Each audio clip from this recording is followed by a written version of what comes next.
how have been your experience and how do you think that we can improve it now that you live that experience? Yes, really good question. So I'd say I'm still a walking paraplegic. Like I will always be a paraplegic. And hopefully I will always be a walking paraplegic, but I may not. I may return to a wheelchair for a variety of reasons.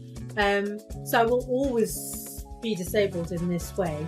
But the ways in which it shows up, both inside and outside of my body, change a lot. Because that's the other thing, is that people see you in a wheelchair, or they see that you have walking difficulties, and they kind of understand, oh, okay, that person has trouble walking. What they don't necessarily see is that I'm paralyzed from the waist down everywhere, not just outside, but inside.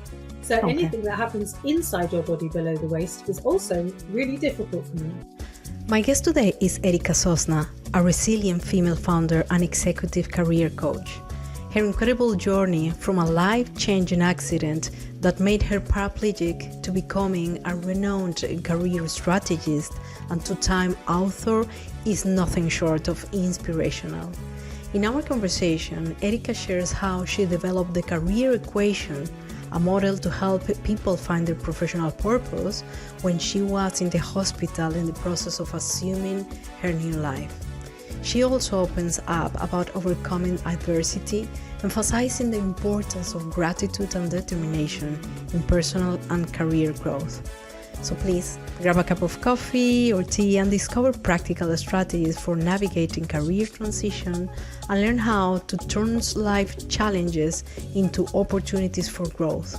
Stay inspired and keep moving forward. Welcome to the Brilliantly Branded Podcast. Welcome one more time to the Brilliantly Branded Podcast.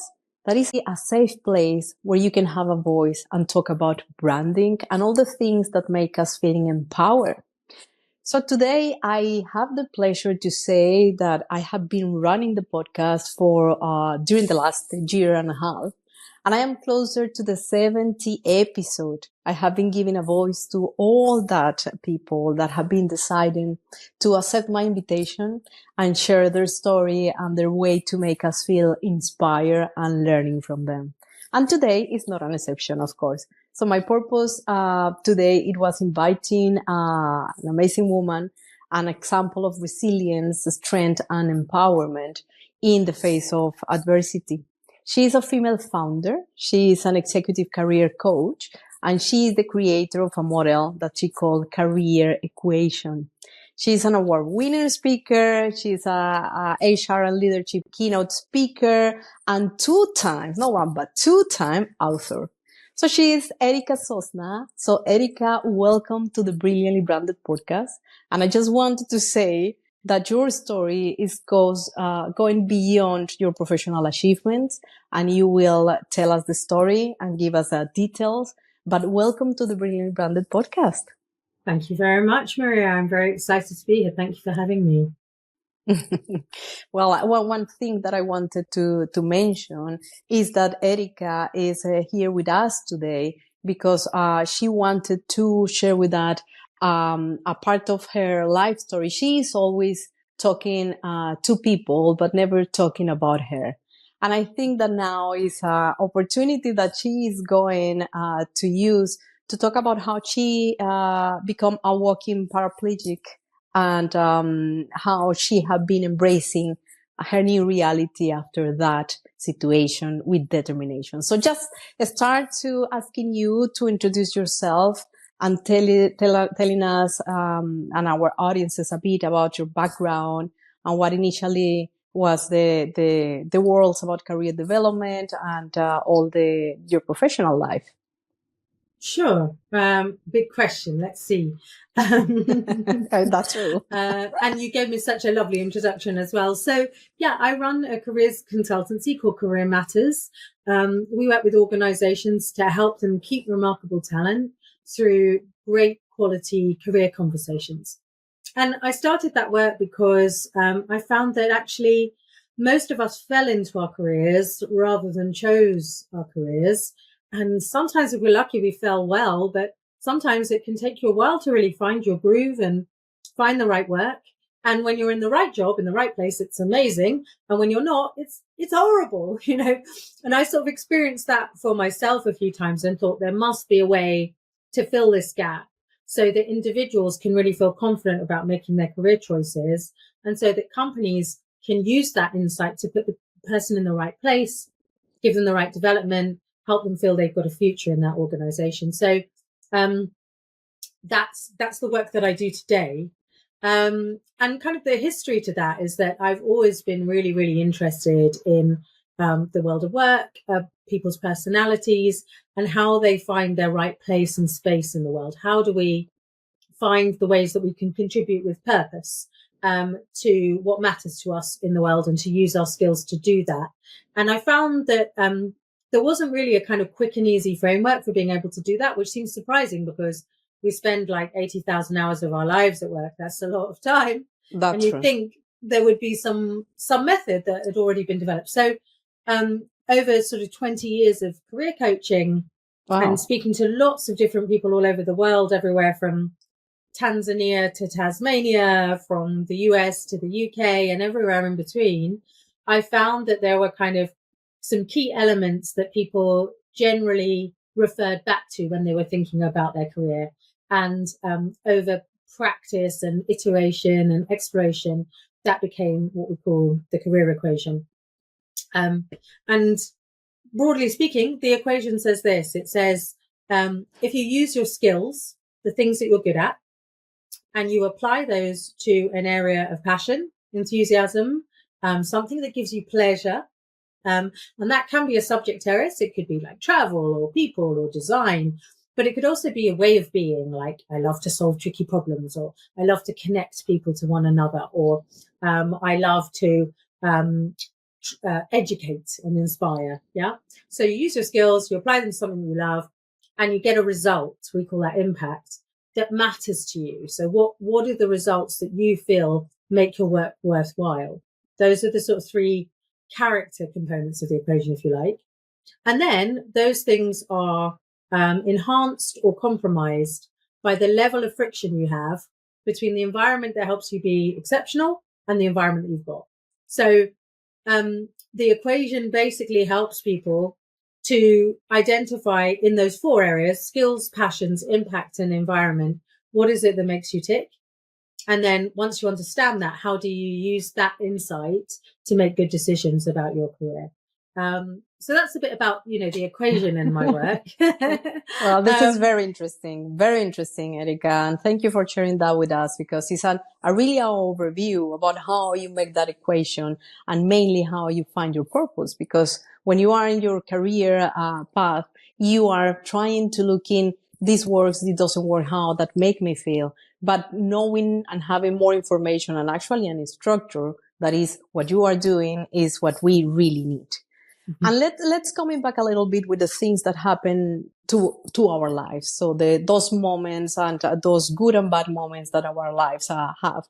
And actually, I saw that you have been a TED Talk speaker. I mean, these past, let's say, that have been making you the professional that you are right now. But in some moment of your life, something happened. The unexpected happened. So I will love you to tell us the story, because remember that this is about you. We love to know your story and see how that have been affecting or improving your life. So let us know how that happened, Erica. Yeah, sure. So there I was, beavering away at my business and really enjoying all of that. I had a 2-year-old son. I'm married and live in Brighton, here by the sea. And a couple of years ago now, well, nearly 2 years ago, just before Christmas, I went out to my yoga studio, and on my way over, it started to snow. And so I decided to turn back, but I got caught in the snow and I couldn't get any further. I went to get out of my car, and the person who was behind me had tried to go past me because I was blocking the road, but he'd failed to do that. And so he ended up parallel with me, but blocking the road for people coming down the hill. And as soon as I saw that, I just knew that something terrible was going to happen. I didn't know what it was, but I could feel that feeling on the back of my neck of like, something bad's going to happen. I got started to get panicky because he was blocking the road. We were on a hill in the snow, and the bend that people were coming down was blind. So when they came around the corner, they were going to see that this guy was blocking their way, and they were going to panic. And where we were, it was all very unfortunate because where we were was kind of like a tunnel. Like there wasn't any on either side. There were fields, but there were very, very steep hills towards those fields, so you couldn't easily get off the road, which is why I was stuck on the road. Anyway, I went to get out of the car, and as I did so, someone came down the hill, lost control of their car, and hit me. They hit my car, then they hit me, and then they dragged me under their car. And I ended up pinned between their car and the verge for about an hour in the snow. But as soon as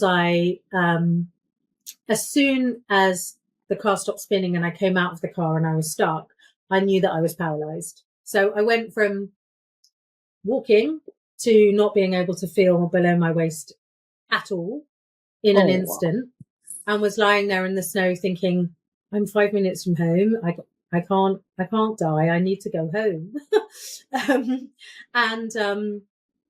And just thinking I might have walked my last step. That might be it. That was my last step just now. And that was my last, chance to go to yoga in my life. And I don't know what all of this is going to mean, but I just need to not die right now so that I can get back home. It took me 4 months to get back home because once they cut me out from under the car, I had 20, I think, broken bones, including my back. Oh, my goodness. It was the back injury that was causing the paralysis. So I had emergency surgery that night to put rods in my spine to stabilize it and to try to take the pressure off my spinal cord. Life changed in an instant, as it can do, as, in anyone's life at any moment. We live in the mystery that is our existence, and at any moment that can be a change of life. A change of life. That could be a change of life. And this make me think of many things around that, because it's true. You don't know when your life is going to change and because of something, and you cannot control what is happening in that moment, even with all the things that you should be having in control. When you are in the middle of the snow, there is things that you cannot control, even if you are thinking that you can control. But actually, this is part of the things that have been shocking me more. And it's how after all this experience, where you have all these bones broke, all this process to coming back, knowing that it was your last yoga class, how did you coming back to this success that you are having nowadays? Because this is probably one of the things that I see, how you, with this resilience and how you have been embracing that situation to actually continue with your career. So how you reshape it? Yeah, well, it's been a long journey and it's still a work in progress, Maria. Like, I wouldn't say that it's done by any means. Like, some things I'm trying to get back to where I was. Some things I've let go of, trying to redo, and some things are new. So it took me about 6-7 months to be able to stand up and walk like across a room with crutches in a lot of pain. It took me about a year to be relatively pain-free, to be able to walk with sticks. And now I'm, just over 18 months, and I walk sometimes without anything. And I rode a bike for the first time 2 days ago. Wow, which was congratulations. Massive. Yeah, that really gave me a lot of emotion. My son was so happy. He was sort of scooting along beside me on his scooter because he hasn't been able to see me at speed, do anything at speed for probably all of his living memory. Like, he was just shy of 3 when I had the accident. So his memory's really only started in the last year or two, isn't it? So in living memory for him, I've never gone fast next to him. So it was a really amazing moment for all of us as a family to just to go, I can race you now. I can race you on a bike. I can race you and win. So there's been the kind of physical recovery of trying to get back to where I was, and business wise trying to get back to where I was, because I was out of work for about 10 months. When I came back, there was quite a lot of change in the team. That's still settling down. So all of that was pretty hard. And then there's things that I've like had to let go of, because right now I can't do them. Both in terms of, like, for example, with my work, I accept a lot less in-person keynotes. So it really has to be a client that I want to work for, that I think it's worth the discomfort and inconvenience to get myself to. And I do a lot more virtual than perhaps I would have otherwise. I tend to give more of our work to our facilitator team, just because of the challenges for me of physically getting around. And then there are things that I've started anew. So we're also launching a podcast on my birthday on the 14th of September. Congratulations. We are going to be fellows. So very well done. Yeah, podcast female fellows. So yeah, I'm really excited about that. And I don't know whether I would have done that had it not been for the accident, for the ways that my life has shifted, for the things that I can do and not do, sort of push me towards, hey, you've always wanted to do this. Why not give it a go? So I think all three things have been happening at the same time. But I feel like there were two really important things that I think would be really, useful to hear as a listener. If you're thinking, I've been through hell and back in whatever, we'll all go through hell and back at some point, yes. Whether it's a loss or it's a birth or it's an illness or it's an accident, where life happens. And I think the first thing was that my methodology, my first book was called Your Life Plan. And my methodology is all about this idea of having life projects that you kind of move towards and start with the end in mind and work backwards. And whether that's a new job or a partner or starting a family or starting a business, or I've been using that method and teaching that method for a really long time. So I remember being in hospital and writing in my journal, which I've kept now for 35 years, which is pretty amazing.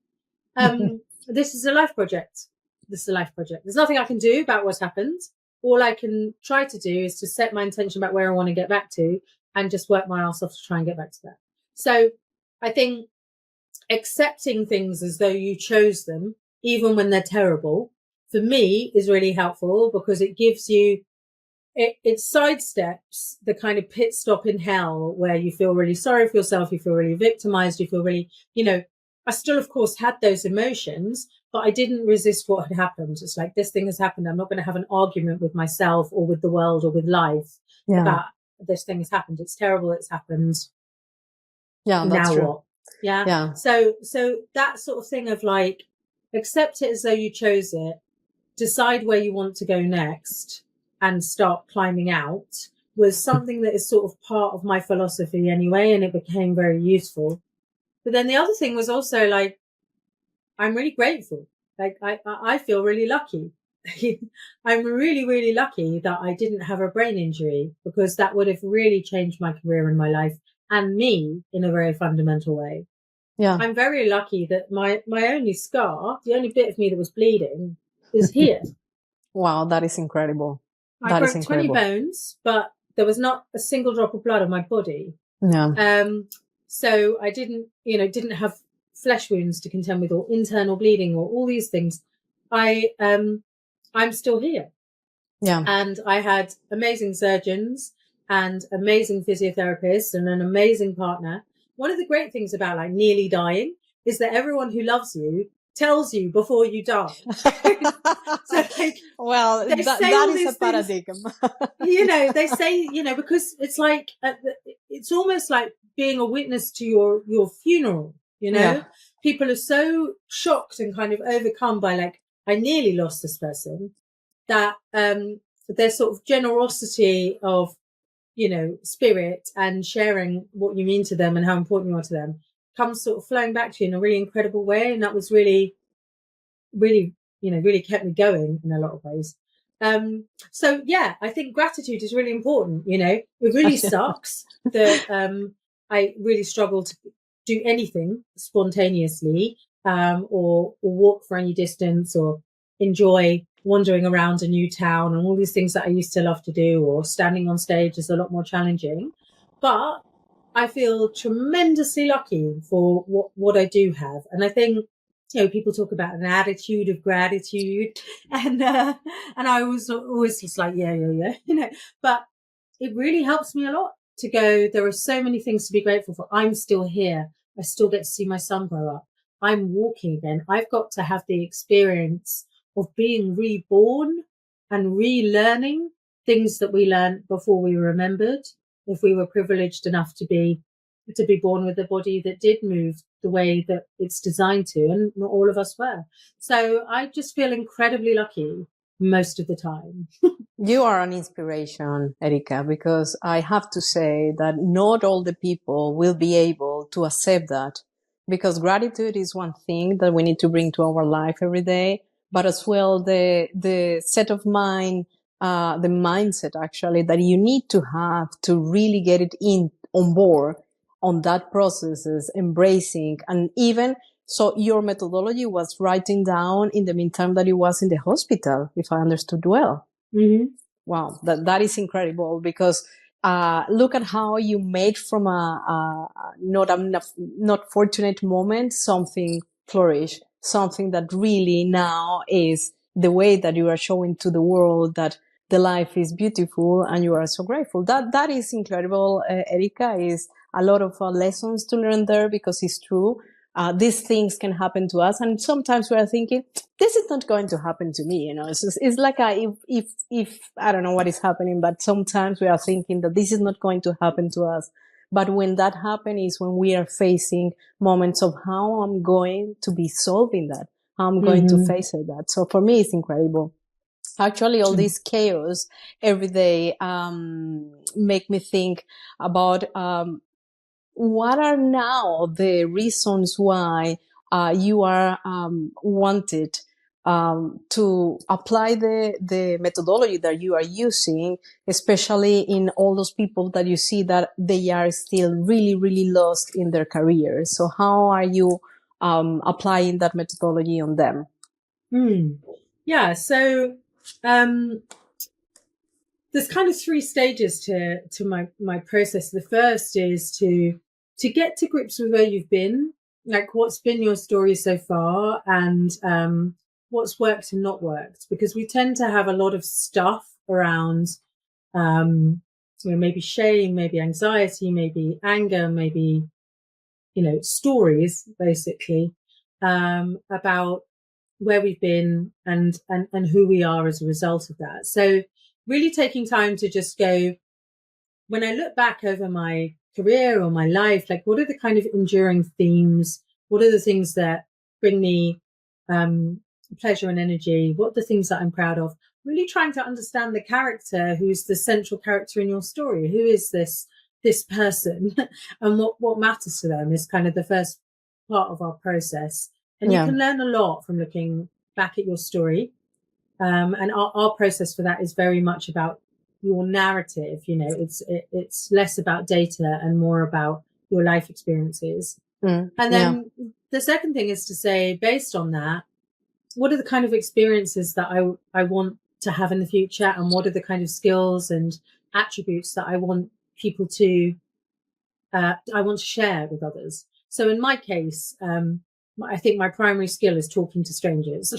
I've always been the person at the bus stop who started a conversation with you, whether you liked it or not. I was always that kind of person, and always very curious about other people. And so, what's yours? What's your kind of primary skill, and where do you want to use it? What do you want to use it in service of? I mean, in my case, it's really, I've always loved kind of practical education about how to live, because I thought you can study and study, but still not know how to live. And where's the education in how to make the most of your life, or how to make decisions in your life? Wouldn't it be great if we had an education in that? So that's my subject area, what's yours? And then, like, what do you want to experience as a result of that? Who do you want to be, or what do you want to become, or what do you want to be known for? And if people can pinpoint those three things and the environment in which they do their best work, like do you like autonomy? Do you like variety? Do you like to be surrounded by other people? Do you like, once you have those three things, then the third bit becomes the bit I told you about, which is what's the plan then? Yeah. Once I know where I've come from and I know what I want to experience in the future, notice that I don't say have, I say experience, like the quality of experience rather than the symbols of success. Lovely. And then, so how do I get that? What's my first, if I can see where I want to get to, what's the very first step on the route towards that? And that's the method really. And my hope is that, we've worked up until now mainly through working with large organizations and their people. But on the back of launching the podcast, I think the podcast will teach people a lot about how to use the equation formula in their own lives, how to apply it in their own lives. And then in time, I hope we'll start offering, programs and courses that people can access for, very, very small amounts of money to just kind of participate in that process. So, yeah, everyone deserves a life education. And I think that experience of nearly losing my own has made me very sensitive to, am I having the maximum impact that I can have? Am I getting to as many people as I can? Am I helping as many people as I can? And my thought was, well, there's another realm of working with the public that was always a plan. Was all, and I have of course worked with lots of members of the public previously, but in terms of the business, is the kind of next frontier, I think, to just touch as many people as possible, whether they're clients or whether they're listeners or whether they're readers. All of those are a win. All those audiences that really are touching by the things that you are giving back to the universe after you see that you was very close to really lose your life even. So that is amazing. I really appreciate that. And just to start to wrap up, Erica, was one question that I was concerned. And during this time that you was actually working paraplegic, how was the accessibility and the inclusion in the process? Because you wanted to be a speaker, but not always what the environment really adapted to that. And how have been your experience, and how do you think that we can improve it now that you live that experience?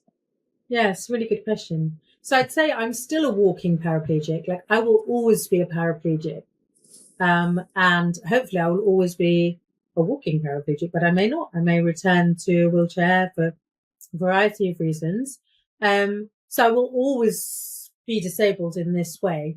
But the ways in which it shows up, both inside and outside of my body, change a lot. Because that's the other thing, is that people see you in a wheelchair, or they see that you have walking difficulties, and they kind of understand, oh, okay, that person has trouble walking. What they don't necessarily see is that I'm paralyzed from the waist down everywhere, not just outside, but inside. So anything that happens inside your body below the waist is also really difficult for me. And that, I think that's probably something that people aren't really aware of or sensitive to. And of course, those parts of your body, your guts, your bowel, your bladder, your sexual organs, they're all quite private places. So having discussions with people about the ways in which those have been impacted sometimes is quite awkward or, hard. So, one of the things around accessibility is, how do we make it possible to have the conversations that we need to have about the things that we struggle with? Exactly. Whether that is, whatever you're struggling with, is visible or invisible, right? Whether it's, mental health or bereavement, or it doesn't, in all manner of ways at different times in our lives, there are difficult things that we need to speak about. And I think one of the keys of accessibility is, do we have safe space to do that? And are people up for listening? So I think that's not about the physical environment, but about one's life environment in a way that's really important. I think as a speaker, it's a really interesting one. Because especially if you're visible, it's one thing, I'm sitting here and I look no different to you. So unless I told you, you wouldn't know that it would be quite difficult for me to get up quickly and go and open a window over there. Exactly. You wouldn't know that. But if I'm coming to speak in person, then obviously for my audience, they can see that I'm a bit wobbly. So there's this thing about disclosure of kind of that I'm still working with, that is, when I arrive on a stage, how much do I say before I begin? Because your disability is distracting for people. People are naturally curious. So they're going, why is she wobbly? Why is she using a stick? Why is she sitting down when she shouldn't be sitting down because she's speaking to us? Okay. So there's a kind of, opener that you need to say for speaking to an audience to just put them at ease. I was paralyzed from the waist down. I've spent the last year learning how to walk, but I'm still a bit wobbly. And that's what you're seeing when I'm wobbling about or sitting down. I'm 100% here for you, but my stability is such that in order to be 100% here for you, I might sit down or lean while I'm talking to you. And then, I think like physical accessibility is like terrible. That's true. It's even terrible in hospitals for people with spinal cord injuries. I'll tell you a funny story. In my unit, so I went to the National Spinal Injuries Centre, which is in Stoke Mandeville in the UK. It's the home of the national experts in spinal injuries. The vast majority of us are wheelchair bound. Some of us so much so that we are not able to use our hands to get around. We need to use, say, to blow on something to move a chair, or we can somewhat manipulate. So, people who are really needing to adapt their way of being and getting used to that. The bins in all of the unit were pedal bins. That is absolutely incredible. You need feet that work to use a pedal bin. And you're like, hang on a minute, this is the National Spinal Injury Centre and I can't put rubbish in the bin because I can't move my feet, right? Yeah. So even in the hospital, there were some fairly crazy things. In my gym, they have a wonderful disabled toilet, but it's down 6 stairs. Yeah. The pavement outside my house, when I tried to use a wheelchair on it, I couldn't even get to the corner because the pavement is so wibbly wobbly. So you really do start to have a massive appreciation for the ways in which it is the environment that disables you from fully participating. But I think that there are also, things that are going on like inside of you and your response to those and adapting to those that is also disabling. You are differently able to how you were before. And I think for someone like me, who's quite like speedy and alpha sort of personality, the biggest adaptation has been how much longer everything takes. Yeah. So whether it's leaving the house, or like getting ready in the morning, to take my son to school, or, any kind of preparation, any kind of travel, any kind of spontaneous movement, those things all just take way longer than I would like them to. And having to factor that in, it's amazing how often you forget, because I'm used to sprinting through a train, quickly get a ticket, get a coffee, jump on. I can't do that now. I've got to allow like 40 minutes just to get onto the platform, to let them know that I'm going to need help at the other end. There's just all these things. It's a process. It's a process, and time is probably the biggest shift for me personally, allowing more time and more pace for everything that I need to do. Thank you. One of the most interesting things here, Erica, with your story is I think that we can generate this awareness about what others are living when they are not like the people in general. Generalizing in terms of nobody needs help or nobody needs a special adaptation of the place that they are going, or actually the user experience have been not taken in consideration in order to build things adapted to different individuals and different situations that you are living, is something that we can make this call in this podcast. You can do the call in your podcast as well, because I think it's part of the things that are going to generate that impact. So for me, it's important, the information that you just shared with us. I appreciate that a lot.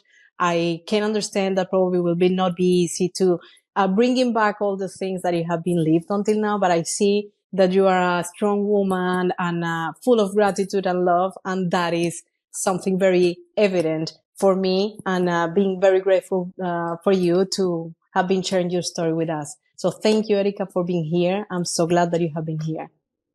Thank you. My pleasure. It's really been wonderful. And if people would like to find out more, I would like to do that final question is where the people can contact in you, and if you as well wanted to add something else, because remember that here you have that voice. If there is something that probably I was not doing the questions that you wanted to spread the message, now the floor is yours. Oh, thank you. Well, if you want to get in touch, the website is careermatters.today. I'm Erica Sosna on LinkedIn and on all the socials. You can find me there. Would love to start a conversation with you. And my request would be, the Career Equation podcast goes live on the 14th of September. So please do find us on wherever you get your podcasts and subscribe and drop us a line if you'd like to be a guest, because we're going to be helping people solve their career conundrums, my colleague Zoe and I, over and over again. So we're always looking for exciting new guests. And the thing I would probably share is this, that the world of work, the changes that we experienced in the pandemic, in particular, being able to work with, not with everything, but with many professions from anywhere, is a huge, huge way in which inclusivity can be expanded for people with disabilities, for people working in remote locations, for people who have caring responsibilities with whom it's not easy to leave the house. Yes, we want to change the geography. We want to change the built environment. We want to educate people around that. But if you're an employer, one of the best things that you can possibly do is to remember that those flexible and hybrid roles enable many, many people who otherwise would struggle to get into your office to participate in the world of work. And people with disabilities are exponentially more likely to struggle in terms of having a fulfilling career. So being an employer and being flexible and mindful around work that can be done remotely massively expands opportunities for people who otherwise would really struggle. So I think that is a huge leap forward that actually, we've all made. You don't need to have a disability to benefit from a flexible work environment, but it really has massively improved career opportunities for people for whom accessing the office is tricky one way or the other. And I've really appreciated, I've been working virtually for 20 years, but that opportunity existed for me made a huge difference in terms of my economic security, my sense of self-esteem, my connectivity. And it is still absolutely lovely, of course, to then go and see people in person, right? The other thing I want to say is, if you have got very attached to working from home, remember that sitting alongside real people does also have its benefits. We aren't getting married virtually. We aren't having dinner on our own virtually, having dinner parties virtually. We aren't going to football matches virtually, right? We still understand that there is benefit in human connection in society. And I think sometimes things have gone a little bit too the other way, and people aren't always mindful of their mental health, their need for connection, their need for fresh air. They need to just smell the armpits of another person. Yeah, that's true. So that would be, my socializing as well. Stay connected is very good for our mental health as well. That is one of the most important things that we have with us. Yeah, for sure. Yeah. Well, Erica, thank you very much, and hope to see your podcast very soon, and wishing you all the success. Thank you so much for having me. We hope you have been inspired by this content and join us for future episodes of the Brilliantly Branded podcast. We will continue exploring the power of branding and the stories behind successful brands. And remember, if you know a woman who has built a successful brand with a unique approach and a story to share, please refer them to our podcast. We would love to learn from their experiences and share their story with our listeners. Stay tuned for most episodes of Brilliantly Branded, and don't forget to follow us on Instagram, LinkedIn, on our YouTube channel for more branding insights and women empowerment. Until the next episode, ciao ciao.